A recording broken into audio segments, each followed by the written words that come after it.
Good morning, everybody. Thank you for joining us for our 2025 season kickoff for Divisions B and C here at Virginia Science Olympiad.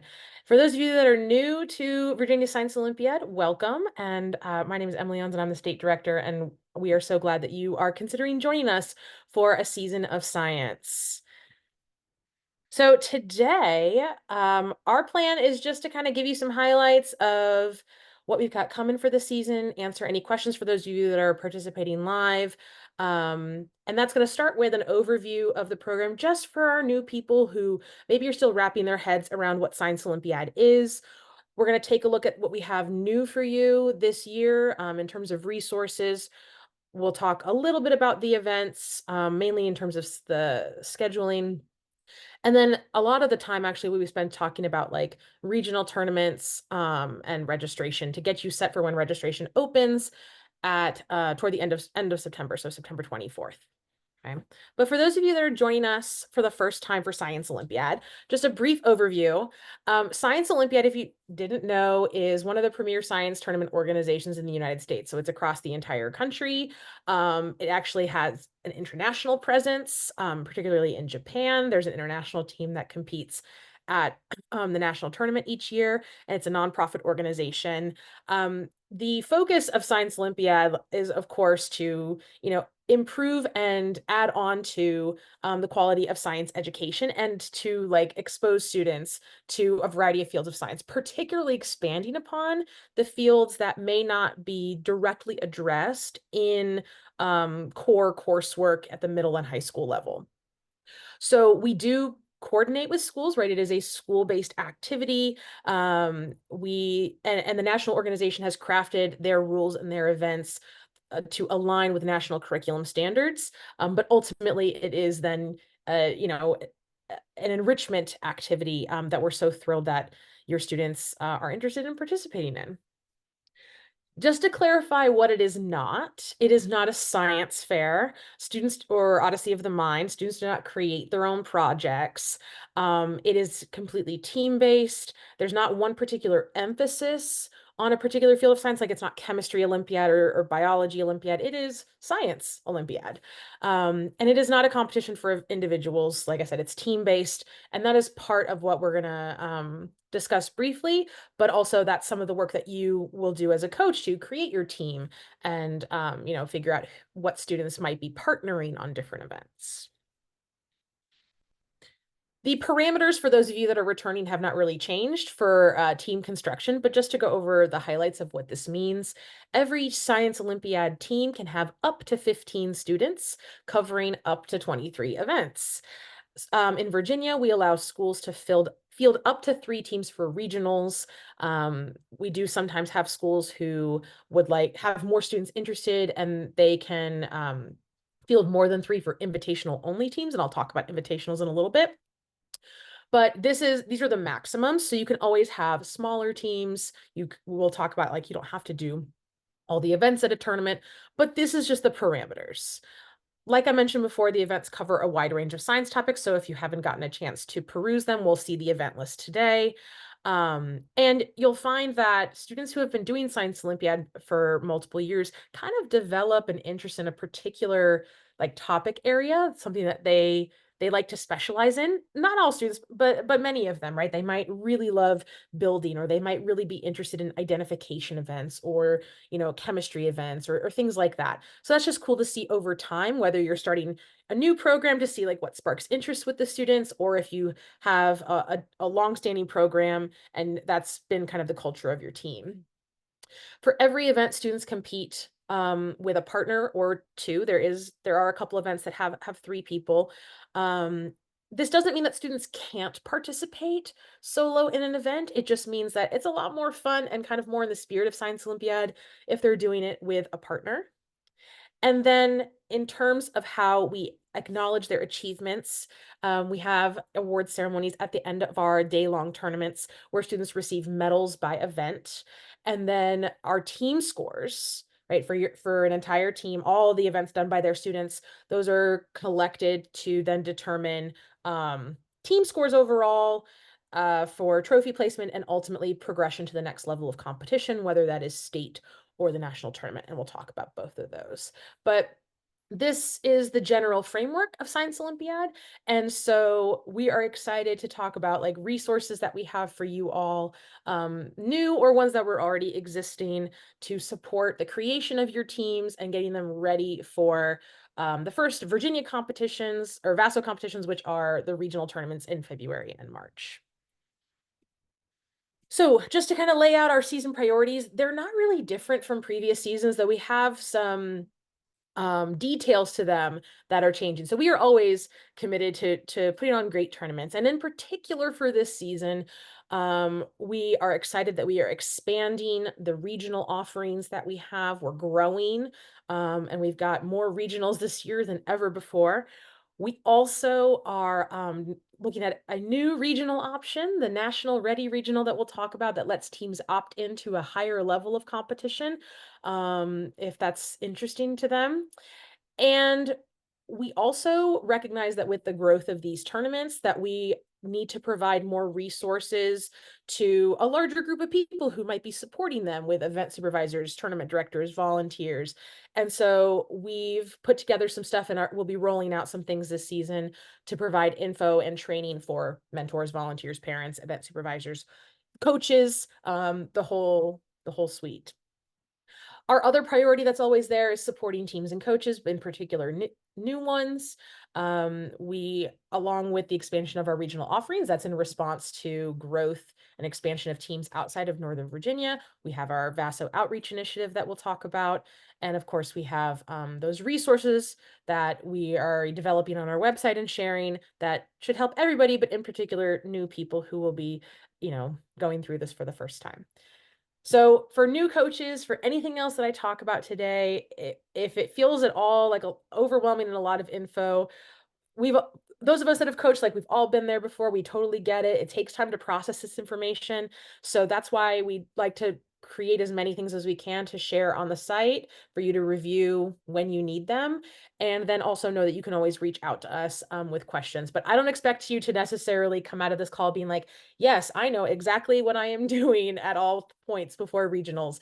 That takes a little processing time. And for our experienced coaches, there are still even some new things this season that you may have questions about, or need some time to kind of figure out with your teams too. So we're here for all of it. So I mentioned our resources page. We have a new page on the website that is for resources. And so I'll show it to you live here in a second, but this is just a screenshot of it.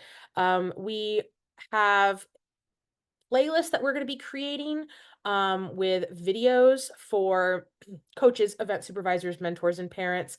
We're linking other things in there that are kind of like, getting started resources. And we're excited to grow, especially the video resources in particular.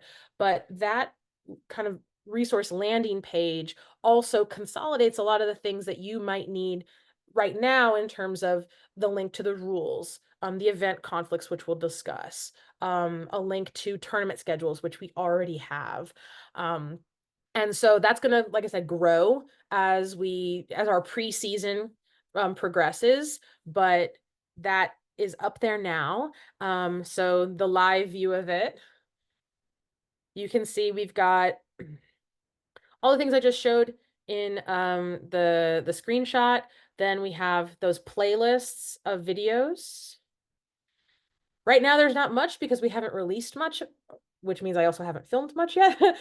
They're coming, but we do have our first and probably like most immediately important video, which is one that Karen and Ian Emmons just made about reading the rules, since the rules just came out this past week.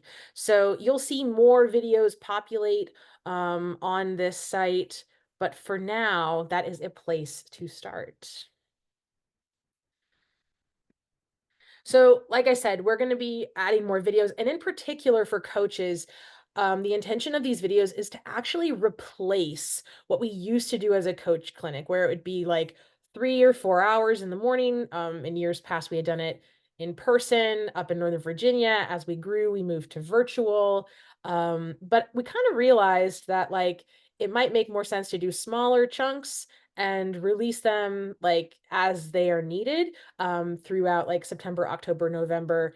And so that's what we're going to work on instead, developing that playlist. So if you're wondering if we're having a coach clinic, the answer is no, but we're going to essentially have a self-paced coach clinic option with those videos. And we'll also continue to add in other links and resources as we create things or as Nationals shares things. And so that will be a regular resource for you that should be updated frequently. Event supervisors. Some of you may be event supervisors. All of you will be recruiting event supervisors to represent your team and help us run our events. And so we have a designated area for that with resources on how to run events, how to set up, build events, training videos as regionals approaches. So that will also have a lot of information that will be useful, whether you're going to be the event supervisor for your team or parent volunteers. And we will have other parent videos as well, or for mentors. Right now, there's some really helpful policy links that, especially if you're a new coach, to be aware of. Like there's a parent participation policy. There's policies about like building, like construction devices, like what parents and mentors can and cannot do. We're also be developing some videos about like how they can positively support students without overstepping, whether that's in preparation or at tournaments. So those are going to be ready resources for you all to distribute to the families of your team members. And so this is, like I said, the one video that we have new right now that is wonderful and definitely worth watching and sharing with your team members, especially if they're new to Science Olympiad. So reading the rules, it's for anybody who may be involved in Science Olympiad. As we release more videos, easiest way to know when we post them is to subscribe to us on YouTube or other social media platforms. We usually post updates when new things are made available. So would encourage you to consider that because I don't necessarily want to bombard with emails like we have another new video and another new video. Like I will consolidate, but if you want to know when exactly they're posted, that's going to be your most direct way. I mentioned, obviously, that video is about reading the rules. And so a key component of that will be having the new rules. So the 2025 rules are out. Please download them if you haven't already. There's a link on our resources page to do that. That takes you to the national website to download the rules. It is very important that you have the 2025 rules. This is the cover, so you can see the colors of them, and it says 2025. Rules change even for events that have been there for years or have rotated in and out.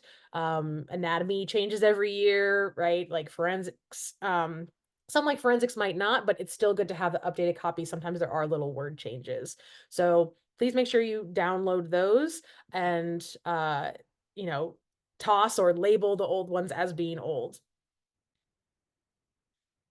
One thing I wanted to point out in the Science Olympiad rulebook, there are general rules that are listed. It's just a set. There's like one page in the very front of the rulebook, and there is a new general rule this year.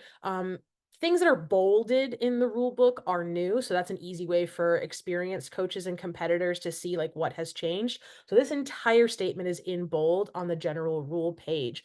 And it says during the tournament, participants are only permitted to practice with any built or designed device at a tournament event prior to competing if the tournament director makes that an option for all teams. So here's what this means. And I just note this because like for every tournament, this will be a thing, whether you're going to invitationals, invitationals start like some of them are hosted next month, depending on if you travel. So wanted to make sure you were aware of this early on. Let's say, for example, that your students are doing electric vehicle and it's run in the host site's gym, right? The tournament site's gym. That means teams will not be able to practice with their electric vehicle on that gym floor before they impound, before they compete, okay? Unless you are specifically told that that's open and an option for everybody.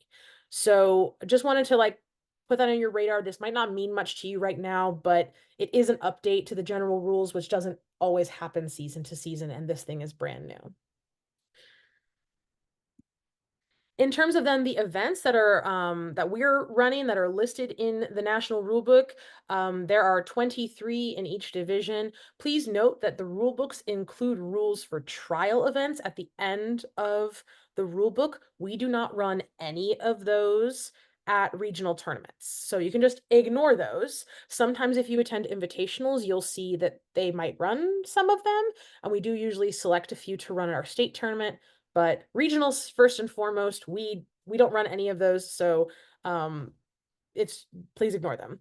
Here's our slate of Division C events, and there aren't any changes in terms of the event groupings that are in the national rule book.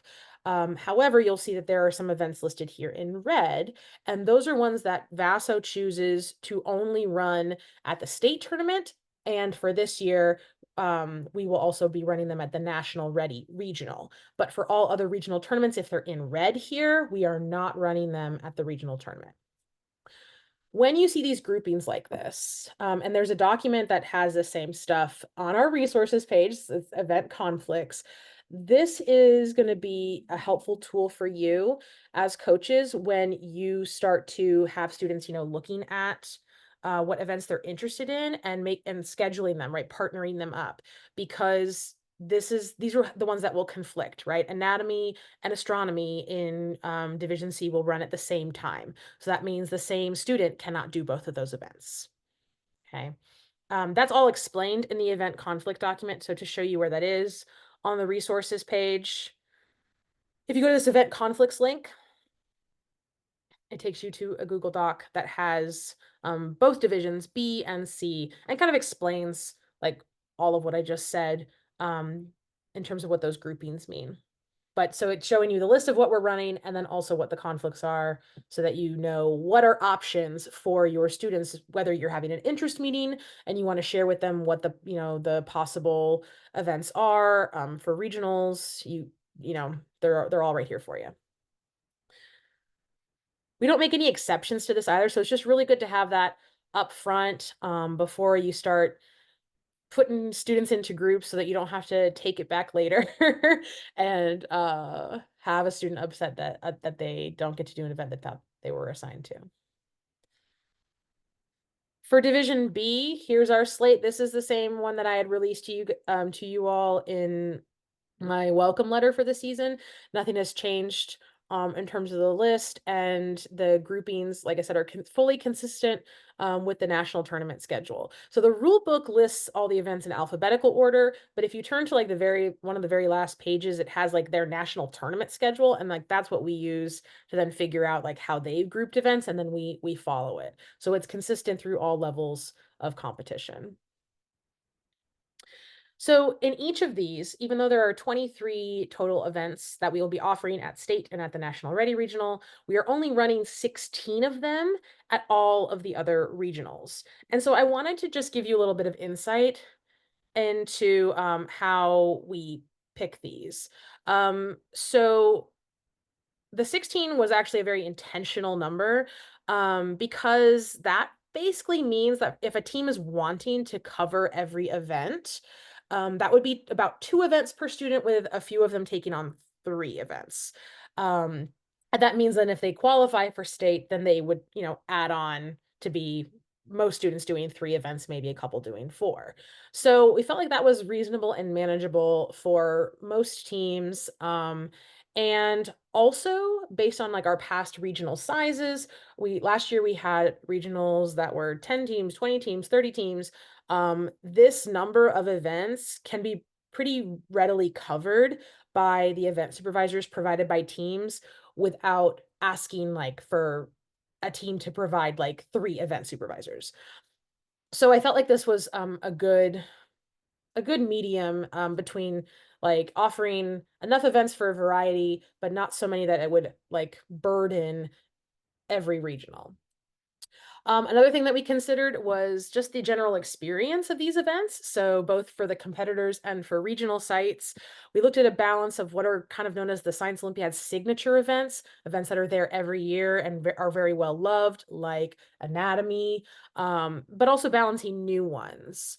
So, like, for example, in Division B, Metric Mastery is a new event. And so we felt like that one was very accessible to new and experienced teams. And so we wanted to make sure that that was offered at all regionals. And then for a comparison point, Code Busters is an event that's been around for a while and is well loved.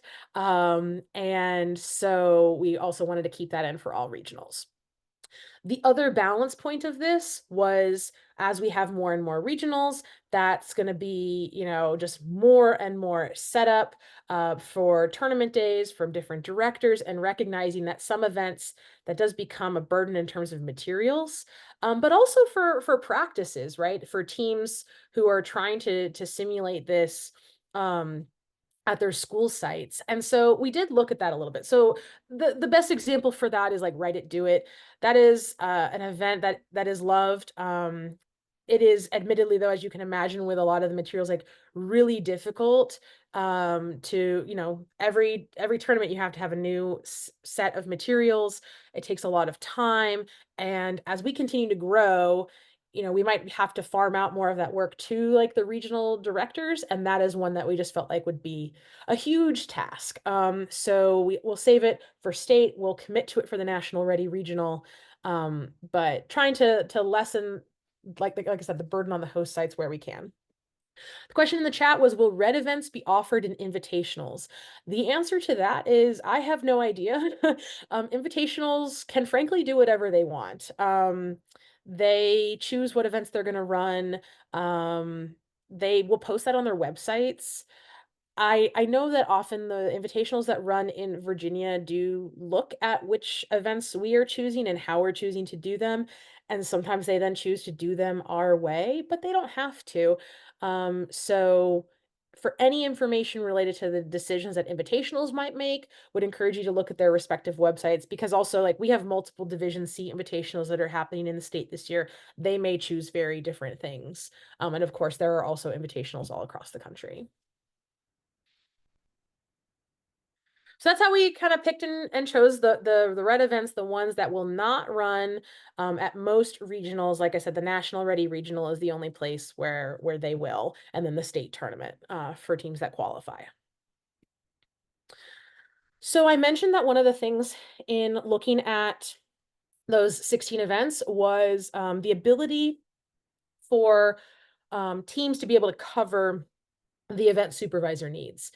So for those of you that are new or, need a reminder if you're an experienced coach, tournaments require support from teams to happen.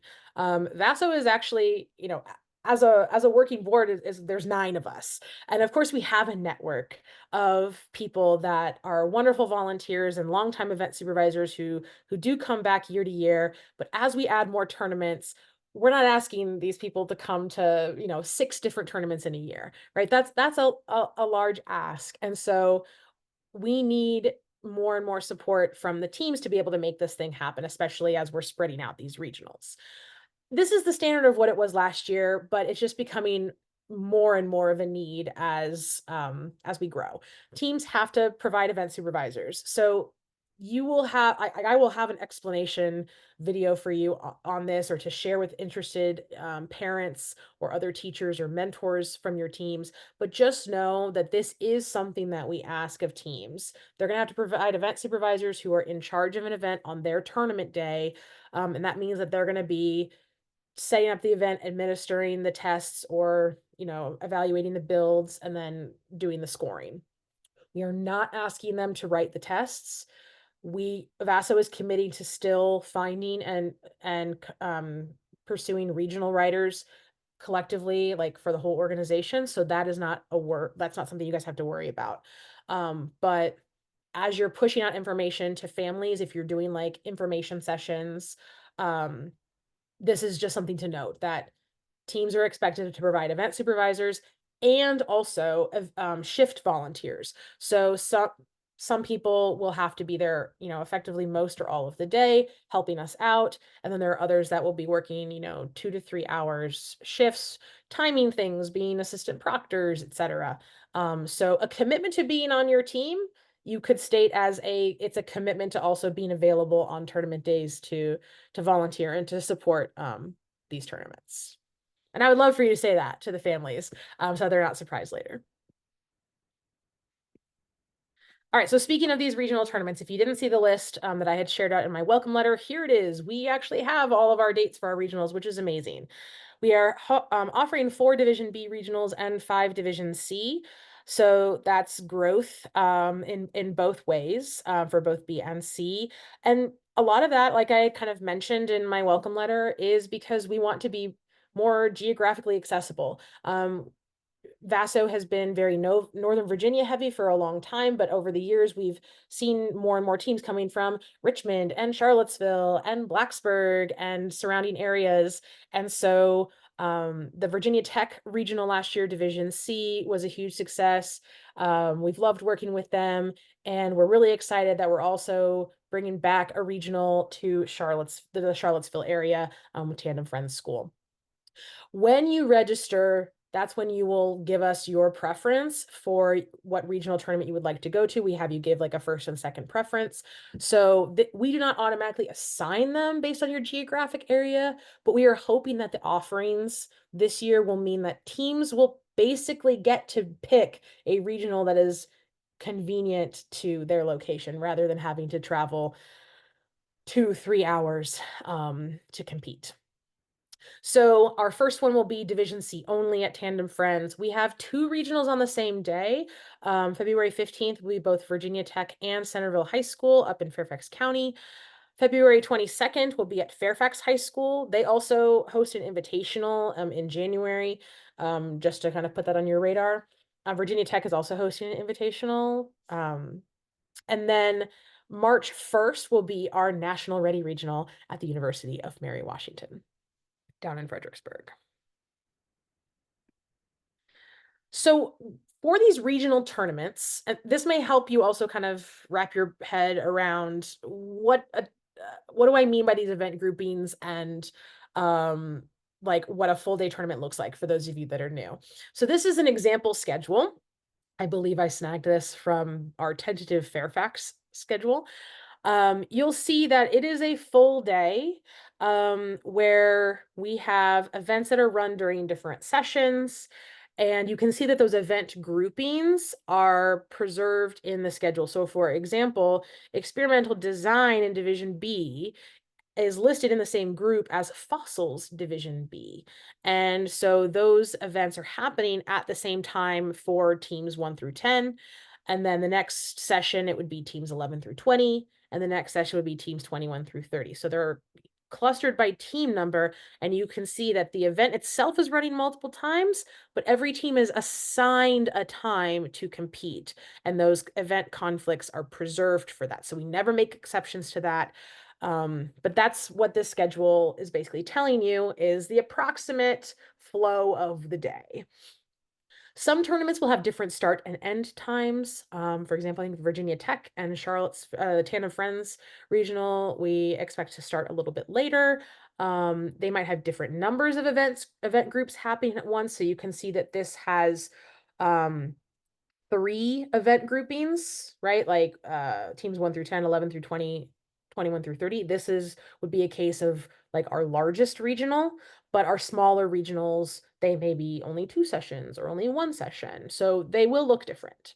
And then just know that for all tournaments, team numbers won't be released until after registration is complete when we assign team numbers. So this is only meant to give you, like I said, a general idea of the day, but you can't know for sure like that experimental design is happening for your team at a certain time until you get your team numbers. The schedules are already available. So again, on our resources page, you can also find it on directly through our coach portal as well. But on the resource page, there's a little tournament button. And that takes you to a page of it's through our portal technically, but it's actually public facing. You don't have to log in to see this. And so for each of our regionals, we already have tournament details in there, mainly the tournament schedule. So each of them already has a tentative tournament schedule that you can take a look at to see those individual times for those respective tournaments if you're interested.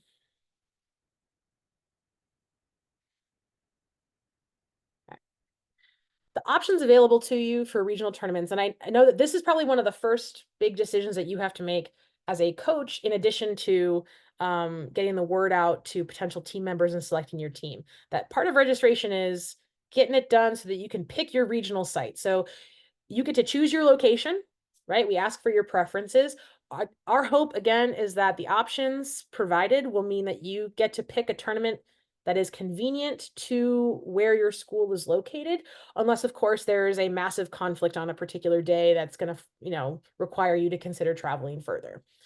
We are expanding our capacity in our Northern Virginia tournaments with the hope that there aren't significant numbers, or really any, from Northern Virginia, Fairfax County, that would need to go to the Virginia Tech tournament or need to go to the Charlottesville tournament.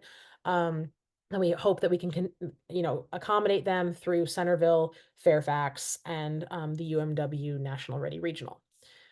We're also expanding Virginia Tech to include Division B. Now, this is a very new idea, and it came from some excitement expressed about hopefully getting some Division B teams in the Blacksburg and surrounding area.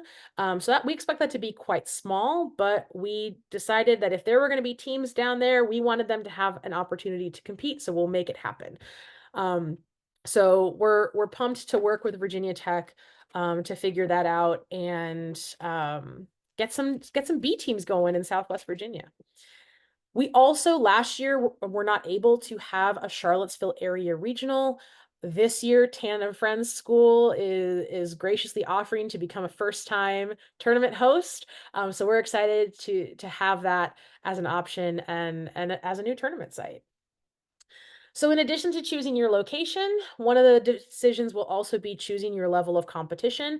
And this is where we're going to talk about the National Ready Regional, because I imagine there might be a handful of questions about this.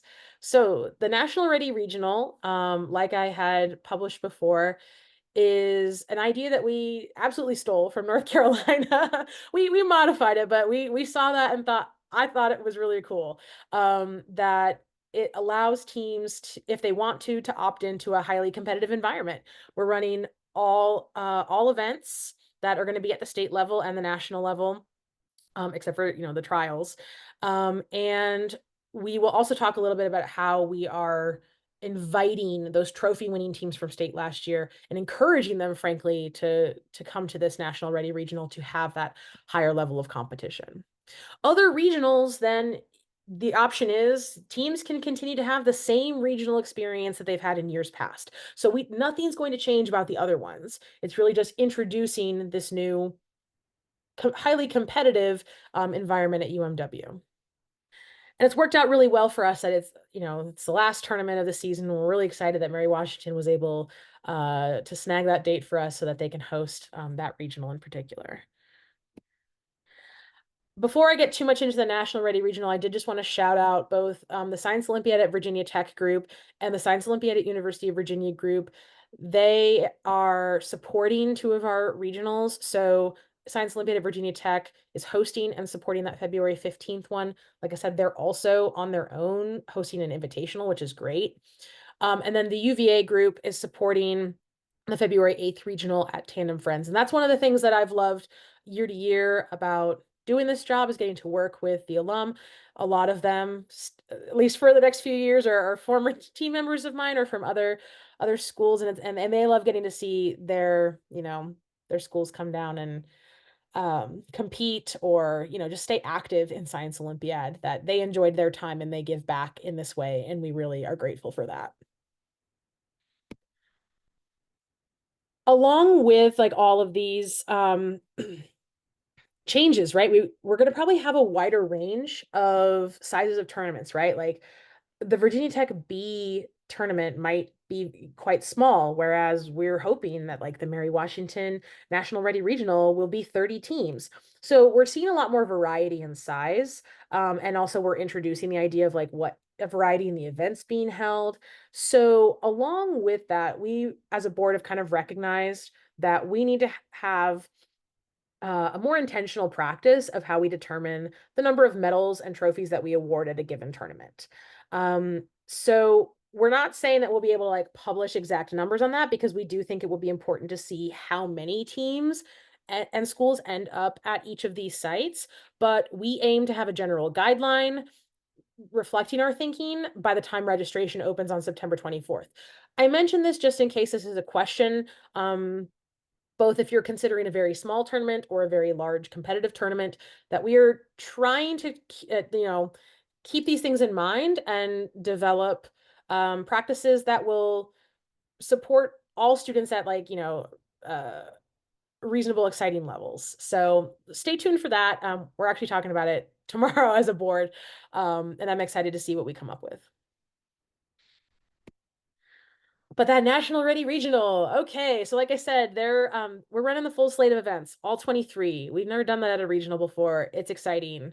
Um, and I think this is going to be a great opportunity, especially like I said, for teams that are opting in to like highly competitive environment, especially teams that are already traveling and going to invitationals that do all of these events anyway. Right? Like if you go to an invitational that does all of them and then you come to a regional where we do less of them, like it, we want to acknowledge that like there can be changes in momentum for our teams who are then really vying for a spot at the national tournament or just wanting to be, in that upper competitive realm. So, along with that, we mentioned that schools that took home trophies at the 2024 state tournament, so that was the top 5 schools at the state tournament, they have been offered places at this National Ready Regional, and if they accept them, they will receive an automatic bid to state. So, I think it's pretty clear. We would love for them to go to this National Ready Regional. We think it'll help all of them. And like I said, building that high competitive nature, that environment that we're trying to create for our teams that want that extra little bit. And then the remainder of the spots, however many that is, should be at least 50% of the tournament spots, if not more, depending on the acceptance of the bids. They're for anyone who wants it. So um, the regional site choices are accommodated in order of registration completion. So if I have no idea what to expect in terms of the interest for this tournament, but that is, if that's something that you want to really like lock in, then we encourage you to finish registration early in that window. The question in the chat, the National Ready Level Regional conflicts with the Virginia Science Bowl. Is there any chance the date will be changed? Unfortunately, no, that date is pretty much locked in. We recognize that there are conflicts all over the place. We do our best to avoid what we can, but given the availability for at Mary Washington, right, we're working around like their athletics schedules. This is the date that we have, and we didn't want to go any later in the season because of where state might fall. So that date is locked in. If you feel like you have enough students that are conflicting that it would make you not choose this regional, our other regionals are still great opportunities. And like I said, invitationals often also run those other events that our other regionals might not be running. I will say though, for anyone who was checking on the list, just to point it out, we have successfully avoided the TJ problem solving essay date. I think it's February 8th. So that's why we don't have anything for B on that date. Okay, we'll talk about the question in the chat is about state qualification. So I have a whole thing on that because I knew that question was going to come up. So thank you for asking. So actually, it's the next slide. Here we go. How this affects state qualification. In short, it really doesn't. And that, right, that's a good thing. That was part of our thinking on this. So just to give a little context for people that are new or maybe haven't realized how we make these decisions, VASO has always decided the number of state bids coming from each regional based on a general percentage of schools. So we look at how many schools, not teams, schools we have registered, and then we compare that to like what we think the capacity for our tournament might be based on the state tournament site. And so then we figure out like what percentage then can we accommodate. So last year it ended up being a flat 50% in both divisions, that we invited 50% of our Division B schools and 50% of our Division C schools. So it was 22 and 23 respectively. We are doing the same thing this year. I can't, like, we don't necessarily know it'll be the 50%, right? Because that depends on registration numbers, but we will be applying whatever that percentage is to all regionals. But the key thing about the National Ready Regional is that we will be taking those automatic bids from that regional out of that determination, meaning they don't take up those spots from that percentage. So here's what I mean. I wrote up a little example to try to explain this. So let's say based on registration numbers this year that we're able to hypothetically invite 45% of schools in Division B to state. Okay. I lowered it a little bit, right? That's me being optimistic that our registration will grow, which means that we might then have a slightly lower threshold for what we can accommodate at state. Let's say at the Fairfax Regional, we have 16 Division B schools compete. That would mean we just take 45% of 16, round it to the nearest whole number. Sometimes we have to like compare to other tournaments to make sure it all works out. But in this case, that's pretty close to 7. So it would be 7 of those schools that would hypothetically receive a state bid. That is no different than the practice that we have been using for years.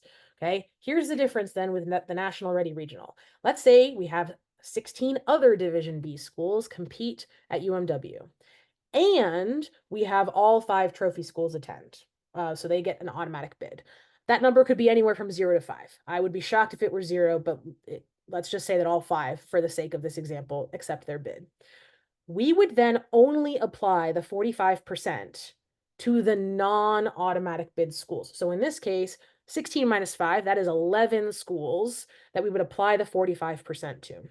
So there would be the 5 automatic bids and hypothetically an additional 5 state bids that could be earned through competition at the regional. I'm going to pause for a second. Does that make sense? What questions do we have about this?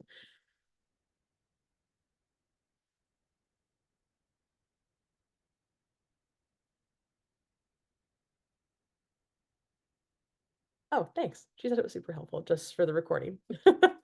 I'm glad you think so.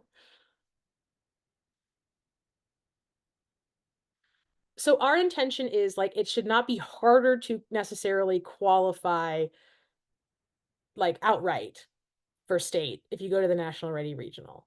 Of course, the competition will be elevated. So that like there's some factors in there, right? But that's we didn't want that to like that shouldn't be a reason why you choose not to go to National Ready Regional if you think that it hurts your state chances because there's going to be fewer bids. Not the case. Questions in the chat. Can we change the option for regionals once we have picked it? We prefer that you don't. Once we assign them, that does affect other people's like rankings. But I mean, if something comes up, you can change it. You can reach out to us, but there is a cutoff, right? Our registration closes December 4th. And so then we have them set, then people know what regionals they're going to. Along with that,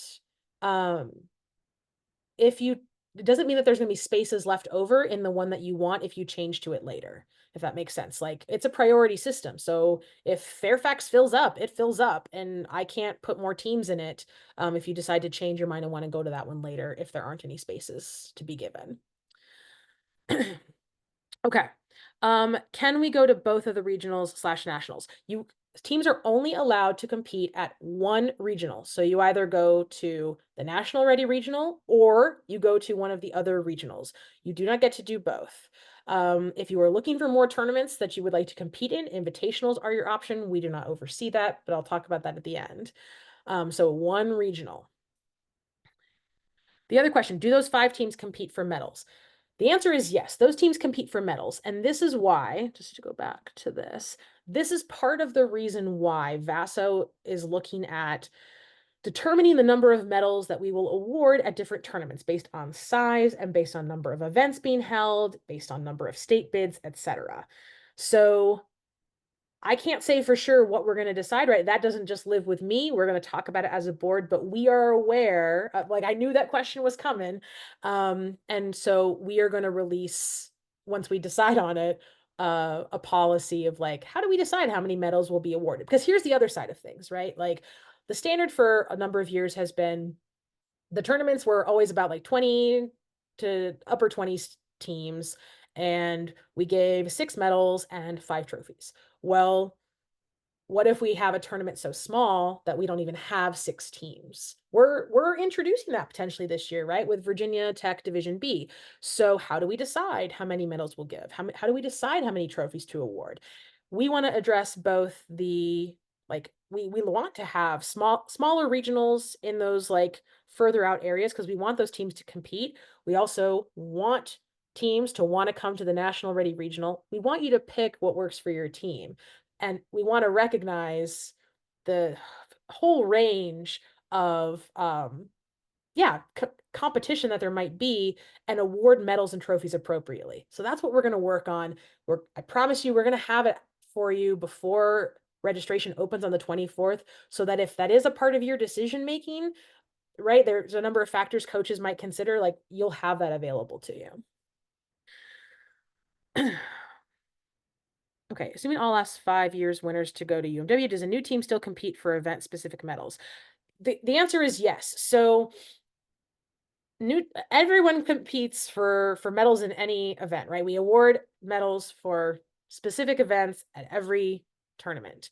And so I want to also like bring up a scenario for you to consider, right? Like when we think about, oh, there could be 5 trophy winning teams that come to Mary Washington, and maybe if they all accept the bid, then they're going to win all the medals. One, not necessarily true, right? Like we've had amazing teams and duos of students who, got to come to state last year for gold bids and took first, right? So there's a distinction between how well a team does versus how well they do in individual events, right? Those are individual students. So please don't make that assumption just like as a blanket statement, because every year we see that that's, not the case.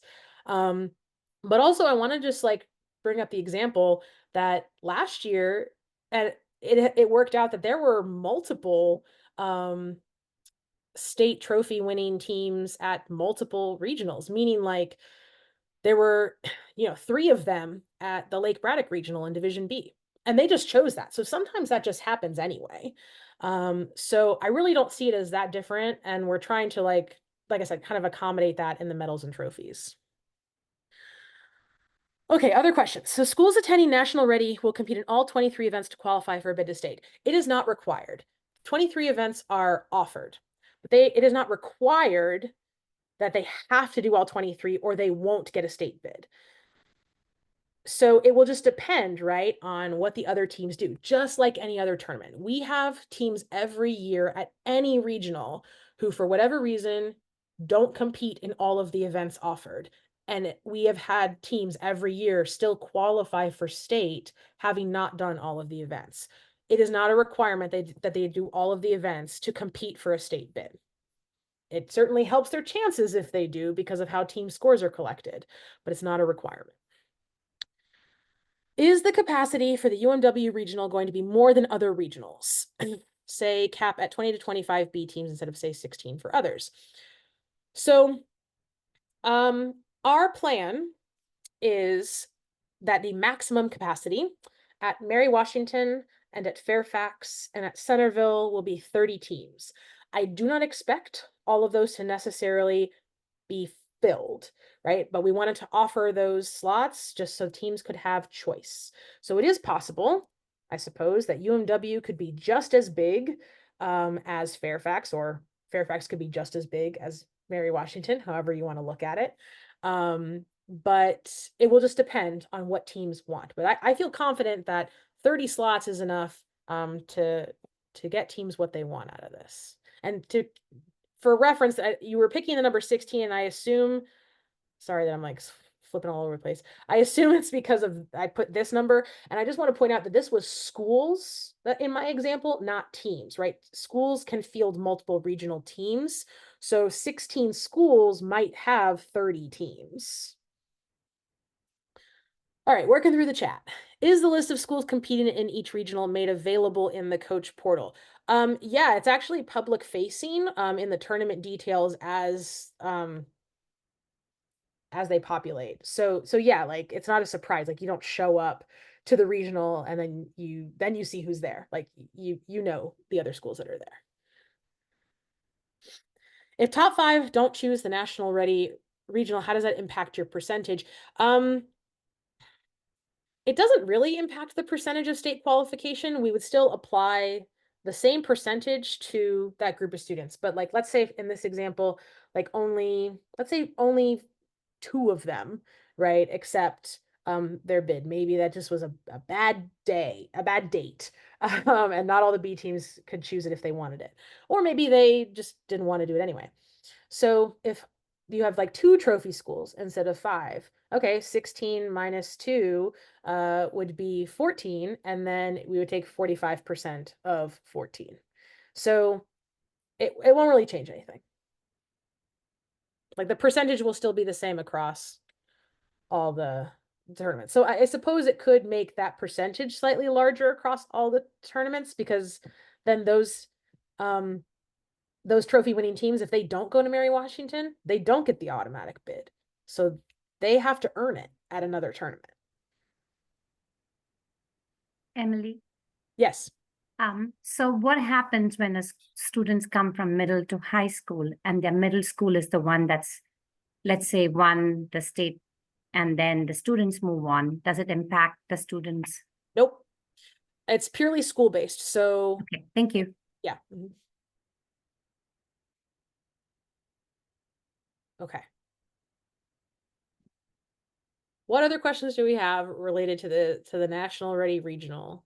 You guys have asked some good stuff, and I hope I anticipated most of it in the slides. Hi, Emily. This is Karina. Hi. I figured it'd be easier to speak versus Sure. write. So, in your example, like you mentioned, so let's say 3 teams do not take the national ready Mhm. bid, and they come to Fairfax, for example. Mhm. How does that impact other schools who are also coming to Fairfax? Because now that percentage of that 50% that you mentioned will get impacted, right? Because now those 3 schools will be part of that 50%, or will you still see them separately? I will not do them separately. So whatever percentage we decide, right, across all of the tournaments, right, that will be applied no matter who's going to Fairfax, no matter who's going to Centerville, no matter who's going to Virginia Tech. Got it. Okay. Thank you. Mhm.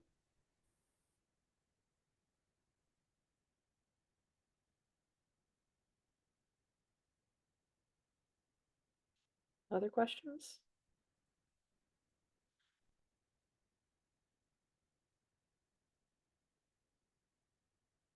All right, I know that was a lot of information, and some of you may still be processing that in terms of that tournament option. This is part of why we do this kickoff meeting a couple weeks before registration, to give you a little time to think about what you want to do, or to ask any other clarifying questions to me over email, since no one can even pick until the 24th at the earliest anyway. All right. Last couple things here. The 2025 state tournament details are still pending on that. We don't have a set date, but just know that it will be no earlier than March 29th. That's to give us 4 weeks between the Mary Washington Regional and state. That's honestly mainly to help out the teams that Mary Washington Regional that don't have an automatic bid, so that they have time to do whatever paperwork they might need, field trip, buses, hotels, whatever. So just know that we don't have a date set, but it's not going to be like a 2-week turnaround. When you ask about whether it's before or after spring break, that is quite a question, because there are a variety of different spring breaks represented in the Virginia Science Olympiad network. We look at that when we try to schedule. I can't promise that it won't hit any one school division spring break. Like, I think there's actually not a single option other than like a very, very late state tournament in April that would impact nobody's spring break. I will acknowledge the fact that a large proportion of our teams have a spring break the week of April 14th. That would definitely make that the least favorable option to have it on either end of that break, but we'll see what our possible host sites can do for us in terms of date. Yeah, we'll try to have that wrapped up in the next month or so. to give people lead time, but unfortunately, like, I mean, it's almost certainly going to hit somebody's break. I promise. I have like a whole document I put together in the summer and I look up like every district's spring breaks to try to like figure that out. Also, being mindful of the fact that the Virginia State Science Fair is April 5th. So that's in there too. It's a tough schedule this year. Um, okay, gold bids. So last year we introduced gold bids, and they're returning. And I'll briefly talk about that, but quite honestly, we have a really thorough and I think well-written policy. I didn't write it, so I can say that.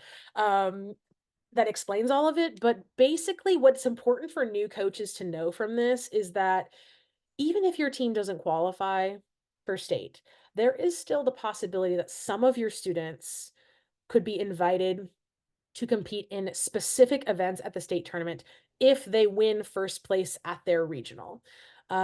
So on our policies page, the policy you'd be looking for would be qualifying for VASO states. That's where it's listed. It's also tied into the tournament details page. So here's that. It's actually right here on the tournament details page. And so there's a whole thing there about qualifying for state that we will have to update with the national ready regional part. But the second page talks all about gold bids. And so if a team qualifies for state, then this doesn't really affect them. But if they don't qualify for state, but like I said, there's a student pair or trio that takes first place in an event, we invite just those students to then come and compete at the state tournament as an exhibition pairing. So they can still earn medals, but they don't take away, they don't impact other teams' medals or scores. And this I thought was hugely successful last year. We had quite a number of them come to the state tournament, which really what I got out of it was that it's having students from schools maybe with less established teams or smaller teams like get the chance to really like show their stuff, right? They worked really, really hard. They earned first place at their regional, and then they get to come compete with the top teams. So, like I said, it's worth reviewing if this was new to you. I think it does a really good job of explaining it. And we have some examples in here that were from last year. We had exhibition teams in a number of events in both B and C. And so after like a regional tournament, when we invite the teams who qualify for state to like accept a state bid, we do the same for like the gold bids, that we would reach out to you as the coach and invite those specific students. That has to be those specific students that won the gold medals.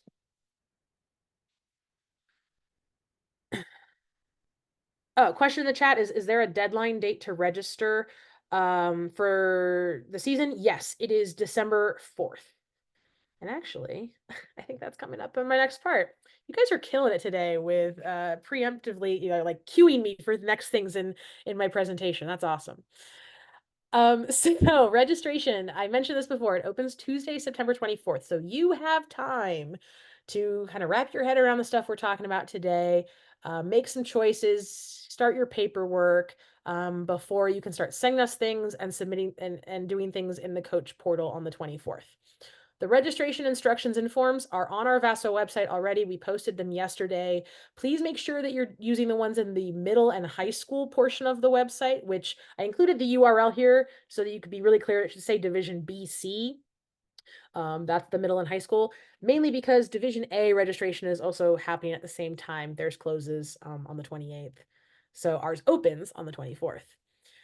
So that new coaches, you do need a principal signature. So if you are not a school employee, you'll just have to find the time to get that from them. And then also just wanted to note that there's nothing you can do in the coach portal until the 24th.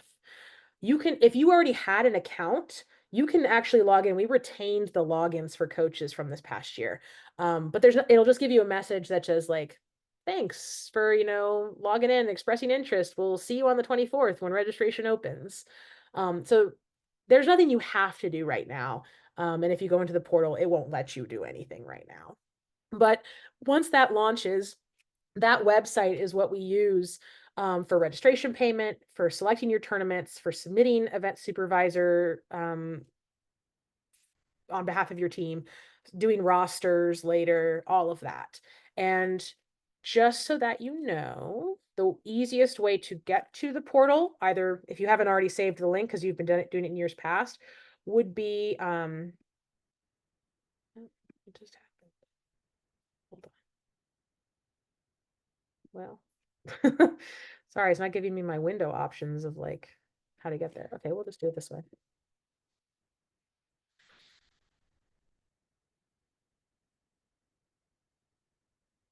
Or not. Oh, I spelled it wrong. You guys are getting the real-time experience. Sorry. Okay, it's under logins. Coach Portal BC. You'll click there. It takes you to a page. You can, if you have an account already, you can log in, but registration doesn't open until the 24th. So you can get it from that. Okay. Things you need to know. One of the things that we posted in that like registration packet is a checklist. These are the things that you're gonna have to do to register your team. So you can see it does say that registration closes December 4th. And these are pretty much in order, like what you have to do. So a lot of you have already done step 1 of the Google form. That's awesome. Thank you. That you can do right now if you haven't already. Like that's open and available. And then making an account, doing your form signatures that you have to submit to us, and then some stuff about like selecting your tournaments, paying, etc. All of those things have to be done to be considered registered. And the main thing I want to highlight here is that you have to be fully registered with us before you compete in an invitational. So if you're going to an invitational October 12th, you have to be done with your registration before that. So other states or, invitational groups, like they check with us, and if you're not registered, I have to tell them no, and you're not allowed to compete, right? That is a national rule. That is not a VASO rule. So just be aware of that as you're planning maybe for some invitational dates. All right, a couple things I wanted to highlight on the forms. A lot of the information is the same as it was if you're a returning coach, but there are a couple things that are new. One of them is in the head coach portion of the school sponsorship policy. We like delineated out the head coach duties. So they were already pretty much listed in the document, but now I just made it bulleted to be even more clear about what those include. So that's, you're our VASO point of contact. You're the one getting all the communications from me. You're supposed to be sending information to your team members and families, right? That they don't hear from me directly, they hear from you. You're in charge of selecting and organizing your team and into the rosters and assigning events. You oversee their preparation for tournaments, including getting volunteers and event supervisors. You're supposed to be there on tournament day to supervise them, and then making sure that they're following all the VASO policies. So that's your job description, basically, as a coach. And when your principal signs this and you sign this, you're acknowledging that, yes, I accept those roles. The other thing that's new that we added on is school-based sponsorship. So we are seeing more teams that are run by adults that are not school employees, and that's okay, that's allowed. But we encourage you to have like a school-based employee that works with you that might be then like the club sponsor at the school site. Even if they're not going to be the head coach, sometimes schools require that they have to have a faculty sponsor, and that could be that person. We want to know who that person is, and we want to be clear that like they're in a sponsor role, not the head coach role doing that list of jobs. But we want to know who all those people are, okay? So if you have that, then please, they have to sign it as well and include that information. If you don't have that, that's okay. That's only if it's applicable to your particular school situation. But that language is a little bit new. You can see we then added on a place for them to sign, which wasn't there in previous years. Some other notable things, this is from the second page of the registration forms under the team expectations policy. That just wanted to point this out, that you can also share this with families. Participating teams, right, have to provide volunteers to supervise or assist in events. It's that same stuff I shared with you before, but here it is in public facing signed document language that you and your principal are signing, and that if teams don't meet those requirements, they might not be eligible to compete. Also, an itemizing here of some of our policies that I mentioned before. Those are worth definitely sharing with families, like the parent participation policy, cheating and misconduct policy, etc. So that's not new stuff, just those are things worth highlighting again for, every new year of both coaches and students. Question in the chat was, can the school sponsor be the same person, sponsor and coach? Yes. In fact, in that regard, you are just the head coach. You don't need to sign it in both places. And again, school sponsor is completely optional. So like a scenario of this, for example, would be like, let's say that there's a high school team and they have a parent coach. But their school, like their club policy is that they have to have a faculty sponsor. There are schools that do that. So we want to know who the faculty sponsor is, but we also want to know who is the person who will be doing all the head coach jobs. If that's not the same person, then we want to separate out those roles. If it is the same person, then you're just the head coach.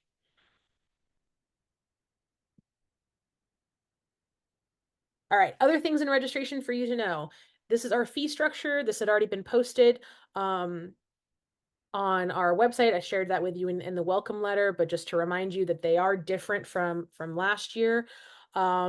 And then there's more on the full document if you look at it, but the EDI is the percent of economically disadvantaged students at your school.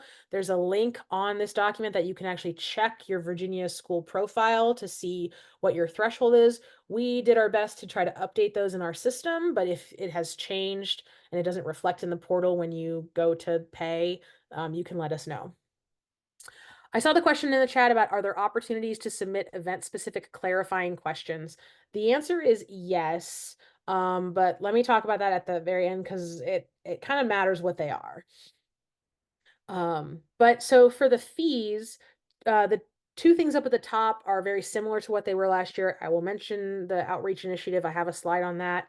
And then we also are offering, like, that discount is in part funded by our grant with Northrop Grumman for our economically disadvantaged students. There is something at the bottom of that the fee document that is new and unique to only this year that I wanted to highlight. And that this is, we're doing a registration cap for, like, the cost cap for returning EDI discounted schools. So you might have noticed in looking at this, if you were here last year, that our prices have gone up for everybody a little bit at least, but especially for our economically disadvantaged discount receiving schools, they are getting less of a discount this year. And the reason why is because we have seen an increase already, but we are expecting a much even larger increase. Like, we have seen a huge increase in the number of schools eligible for this discount. This has, of course, then changed the size of the discount we can offer and still, like, pay for our tournaments. To try to, like, ease schools into this, because obviously they had a much bigger discount last year. If a school was eligible this year or last year for this discount, just for this year, Vaso is going to pay half of your increase in cost. This is kind of funky in terms of, like, figuring out what that number is. I fully acknowledge that. And when the portal is available and you put in your team numbers, it will do the calculation for you. However, I recognize that the portal doesn't open until the 24th when registration opens, and some of you may like to submit your POs in advance. If this affects your school, right, if you know that your school qualifies as receiving this EDI discount, or you had it last year and you have it again this year, you can confirm with me, just, like, email me so I can tell you, like, what your registration fee will be if you need that for your PO. For many schools, for a purchase order, you could also just, like, put a higher number and then it'll cost less, right? But give yourself that flexibility. But if you want to know the exact number, I'm happy to provide that for you before September 24th when the portal opens. Once it opens, it will automatically show you that number when you generate your invoice. Okay. I figured that was easier than trying to explain all the math. And there are unique situations of, like, what discounts respective schools had, and it depends on your number of teams and all of that. Okay. The question then was, do we pay anything in addition for the invitational tournament? Yes. So this registration fee only covers VASO-sponsored tournaments. So that is one regional tournament and the state tournament if you qualify. Okay, so it just covers our season, only the things that VASO does. Invitationals are completely separate. Okay, so those will have separate fees. The outreach initiative was one of the other things that was listed as like impacting registration fees on that main page.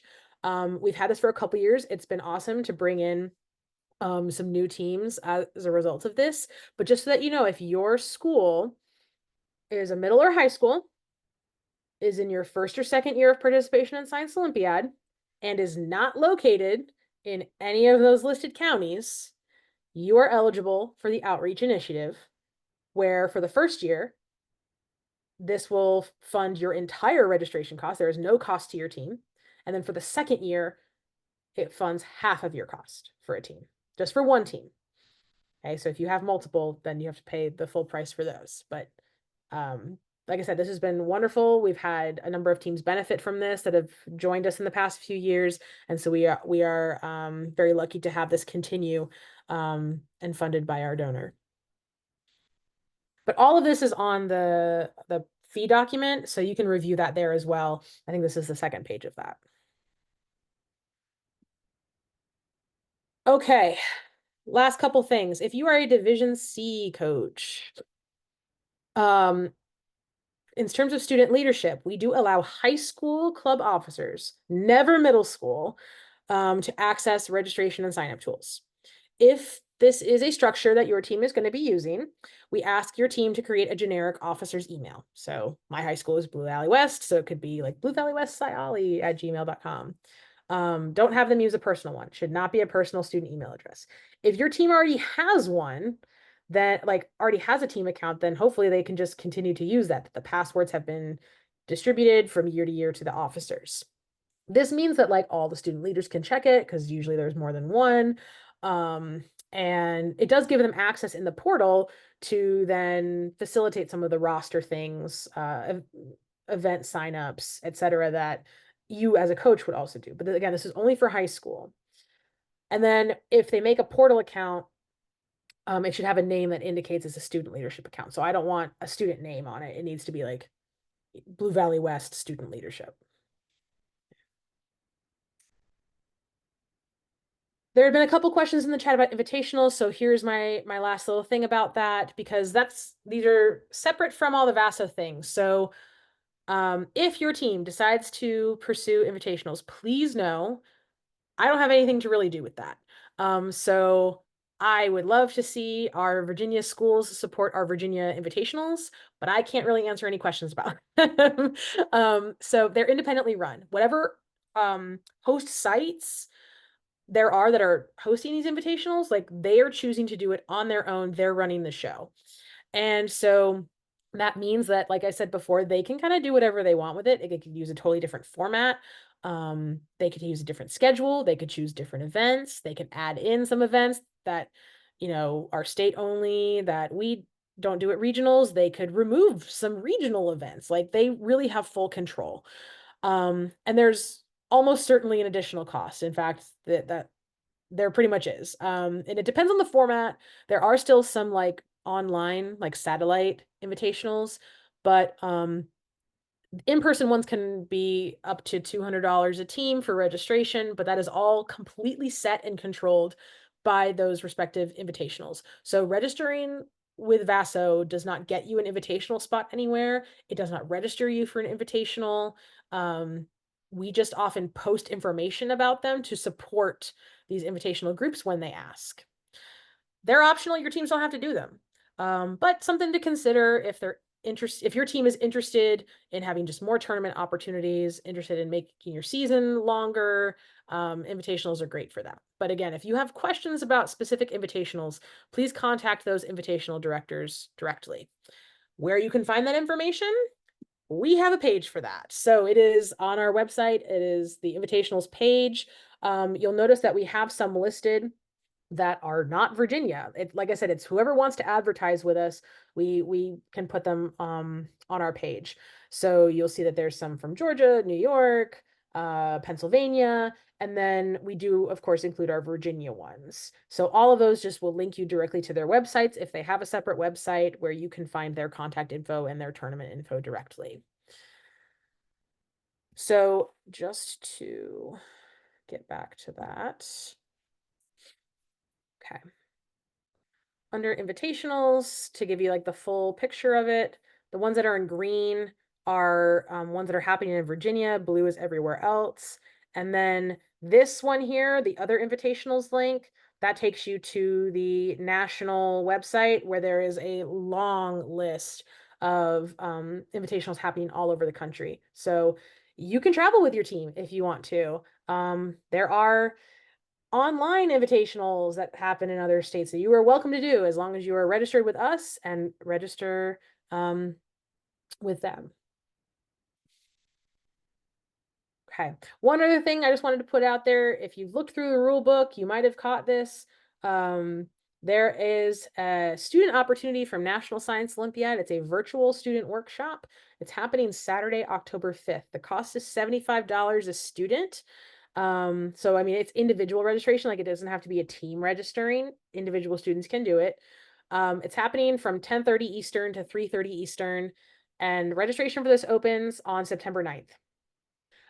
The structure of this is that there are, I believe, 4 sessions, like almost hour-long sessions that will be talking about groups of events. So they're concurrent sessions, meaning like you can choose from in session A which event they want to go listen to, from session B which event they want to listen to. But there's 4 different windows in addition to an opening and a closing. This is a live only opportunity. It will not be recorded. It will not be posted. You cannot pay to get the recording later. So if this is something that your students are interested in, like I said, it doesn't have to go through you. It's something you can share with families, but it's happening October 5th. I know there were some other questions in the chat, and I would gladly answer those at the end of this, 'cause some of them are getting more specific to certain team things, or new versus experienced coaches. But in general, even if you don't have an immediate question right now, please reach out. If you have any questions, you can email me. I really appreciate you taking the time to join me live today or to watch this video.